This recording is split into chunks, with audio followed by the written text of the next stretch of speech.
నమస్తే, welcome to మన Telugu TV 6 News 24 headlines. ఎంతమంది కలిసి వచ్చిన వైఎస్ఆర్సీపీ విజయాన్ని ఆపలేరు. ఎంపీ వైఎస్ అవినాష్ రెడ్డి.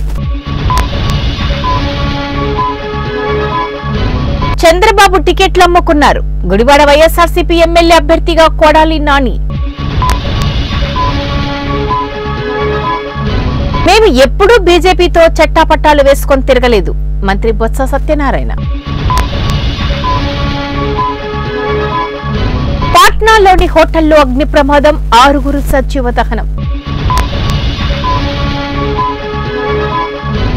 4.8 కోట్ల నగదు స్వాధీనం. బీజేపీ అభ్యర్థిపై కేసు నమోదు.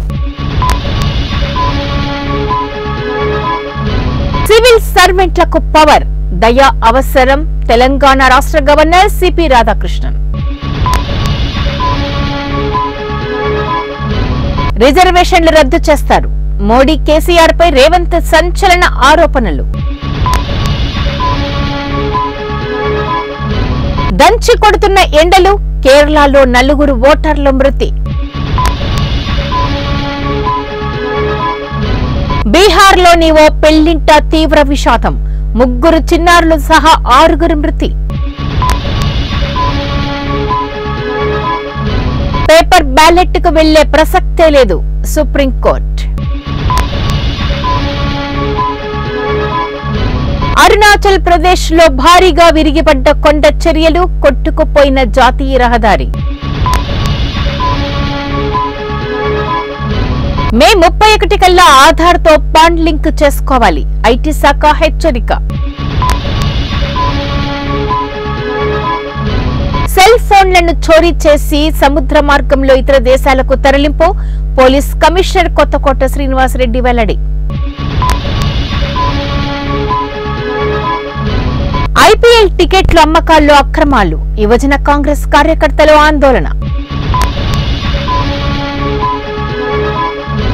ఇవి రాజ్యాంగం, ప్రజాస్వామ్యాన్ని కాపాడే ఎన్నికలు, కాంగ్రెస్ నేత రాహుల్ గాంధీ. చైతన్య నారాయణ చదువుకునే పిల్లలను గొర్రెలను చేస్తుంది. ఐపీఎస్ అధికారి సివి ఆనంద్. కుమార్తె గెలుపు కోసం 100 కోట్లు ఖర్చు, కడియం శ్రీహరిపై మందకృష్ణ మాదిగ సంచలన ఆరోపణ. అధికారంలోకి వస్తే పేదలకు సంక్షేమ పథకాలు అందిస్తాం, టీడీపీ అధినేత చంద్రబాబు. మే 1న ఇళ్ల వద్దనే సామాజిక పెన్షన్ల పంపిణీకి చర్యలు, సిపిఐ రాష్ట్ర కార్యదర్శి రామకృష్ణ. రేవంత్ రెడ్డికి పాలన చేత కావడం లేదు, మాజీ మంత్రి మల్లారెడ్డి.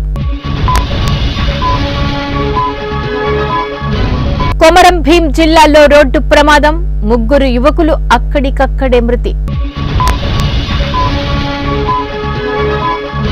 ముస్లిం రిజర్వేషన్లు తొలగిస్తాం, కేంద్ర హోంమంత్రి బీజేపీ అగ్రనేత అమిత్ షా.